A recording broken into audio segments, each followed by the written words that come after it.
I am Coach Bill from Coach Bill Pickleball. Welcome to Easy as 1, 2, 3, a strategy guide to the first 3 shots in a doubles pickleball rally. Are you having trouble with knowing what to do with the first 3 shots in your pickleball rallies? Do you think you have those shots figured out but are always looking to keep improving? Either way, this video is for you. After watching this video, you will understand what the first 3 shots are and have a very specific guide to where to hit each of these shots and why you should hit it there. Let's get into it. Pickleball shots in a rally are defined by their shot numbers sequentially, with the odd numbers being on the serving side and the even numbers being on the returner's side. Shot 1 is the serve, shot 2 is the return, and shot 3 is the first attempt for the serving team to move up to the kitchen line. The first 3 shots get the rally started and are critical in rally construction. One thing that can be difficult to understand coming from other racket sports is that none of these shots should be hit with the intent to win the rally. All 3 should be designed with the goal of getting up to the kitchen line. There's an old adage in sports that you should play to win instead of trying not to lose. My advice for these 3 shots is to go against that adage and try not to lose the rally on these first 3 shots. Hitting the ball into the net or out of bounds is a fault and ends the rally. On shots 1 and 3, this removes the chance of winning a point. On shot number 2, which is the return, the news is even worse and gives it a point to your opponent. If a rally never makes it to shot 4 and you happen to win the rally, it should be considered a bonus. Next, I'll talk about where to hit shot number 1 and why. The graphic on screen represents a top view of the pickleball court, and assuming the server is in the upper right and the returner is in the lower left. By rule, the serve has to land into the box highlighted in green. Aiming your serve to land on the spot where the red dot is on the screen generally makes it the most difficult for a right-handed returner. The question is, what is so special about the spot? First, it is deep in the court, which has several advantages. Makes the returner run a greater distance in order to move up to the kitchen line. The returner won't be able to take the ball on its apex unless they're well behind the baseline, and it increases your chance of a short return by making the return a longer shot.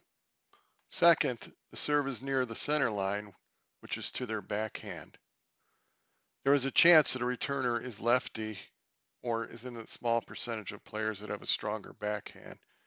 And in those cases, the spot moves from near the center line to near the sidelines. Let's take a look at serving to the spot and how it works out in actual gameplay.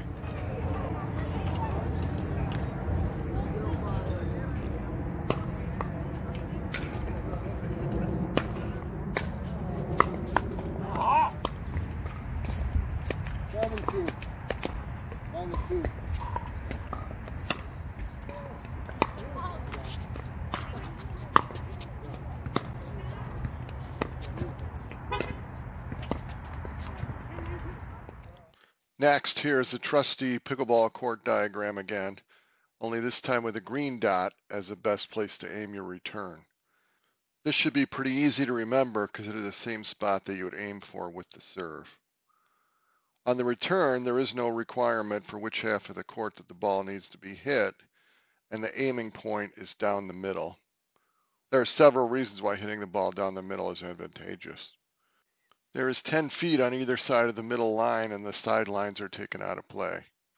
The net is 34 inches instead of 36 inches high, so it is easier to clear, cuts down on your opponent's angles, and it forces your opponent to make a decision on who plays the ball.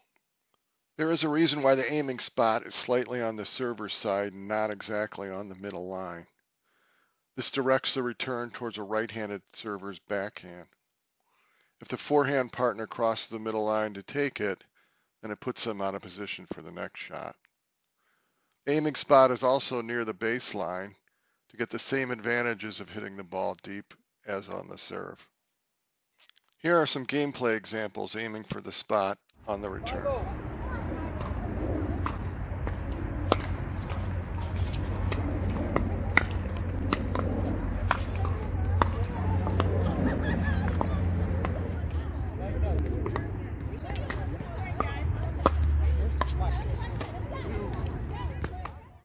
Lastly, the court graphic has yellow dots to represent the aiming point for the third shot. The third shot is a bit more complicated than the previous two, so there are multiple dots and also multiple shot options. The default option should be the drop. Ideally, the drop shot should bounce in the kitchen, but a low contact from your opponent when they take the ball out of the air is also good. Both of the aiming spots diagram work towards getting the ball to the opponent's weaker backhand. Aiming for the spot closest to the sideline on the top of the screen is cross court, which has a bigger landing area.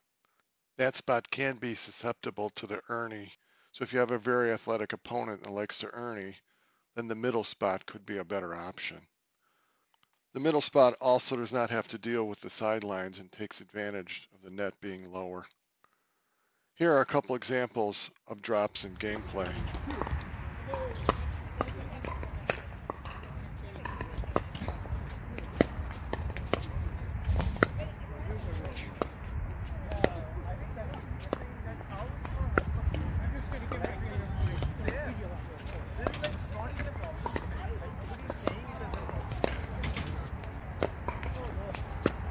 Like for some of the other options, right? That is possible. So this is like, yeah, expert service is already selling, right? Why do you care about? Like so, if he had a good critical view on. There you go.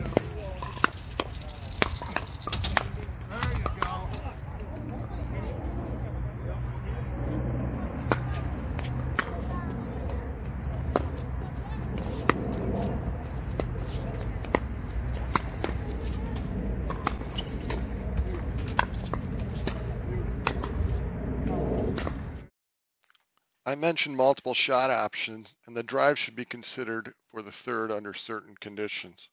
If the returner is not up to the kitchen line yet, then a third shot drive is a good option. Normally you direct that drive at the returner in hopes you can catch them still moving. If both players have already made it up to the kitchen line and the return is short, then directing your drive towards the partner that is having more difficulty blocking drives can be a good way to put pressure on your opponent. If both players are equal in their blocking ability, then aiming for the middle can have all the same advantages discussed earlier. Here are a few drive examples from gameplay.